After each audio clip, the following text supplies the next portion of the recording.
So TNPSC combine technical service exam new syllabus பார்த்தீங்கன்னா release பண்ணிட்டாங்க.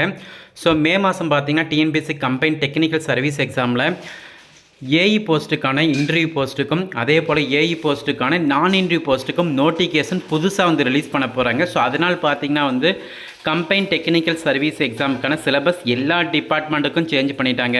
Mechanical engineering, electrical engineering, electronics and communication engineering, so எல்லா டிபார்ட்மெண்ட்டுக்கான syllabus change பண்ணிட்டாங்க. So அந்த syllabus எப்படி download பண்ணுறதுன்னு இந்த வீடியோவில் பார்க்கலாம். ஸோ அதுக்கு முன்னாடி பார்த்தீங்கன்னா TNPSC combine technical service exam interview post அதே போல் பார்த்தீங்கன்னா நான் இன்டர்வியூ போஸ்ட்டு. ஸோ 3வது பாயிண்ட்டு 4வது பாயிண்ட்டு அதுக்கான நோட்டிஃபிகேஷன் பார்த்தீங்கன்னா 7/5/2025 இன்டர்வியூ போஸ்ட்டுக்கான நோட்டிஃபிகேஷன் ரிலீஸ் ஆகும். 21/5/2025 பார்த்தீங்கன்னா கம்பைன் டெக்னிக்கல் சர்வீஸ் போஸ்ட்டில் நான் இன்டர்வியூ போஸ்ட்டுக்கான நோட்டிஃபிகேஷன் வந்து ரிலீஸ் பண்ண போகிறாங்க. ஸோ அதனால் பார்த்தீங்கன்னா பிஃபோரே வந்து சிலபஸ் இன்றைக்கி வந்து சேஞ்ச் பண்ணிட்டாங்க. ஸோ சிலபஸ் எப்படி டவுன்லோட் பண்ணுறதுன்னு இந்த வீடியோ டீட்டெயிலாக வந்து பார்க்கலாம். ஸோ இந்த வீடியோ டிஸ்கிரிப்ஷனில் பார்த்தீங்கன்னா லிங்க் இருக்குது. ஸோ தமிழ் இங்கிலீஷ் ரெண்டுமே சிலபஸ் இருக்குது. ஸோ இங்கிலீஷ்க்கான சிலபஸ் வந்து கிளிக் பண்ணிக்காங்க.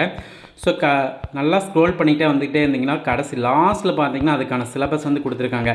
அசிஸ்டண்ட் இன்ஜினியர்னு இருக்கும்.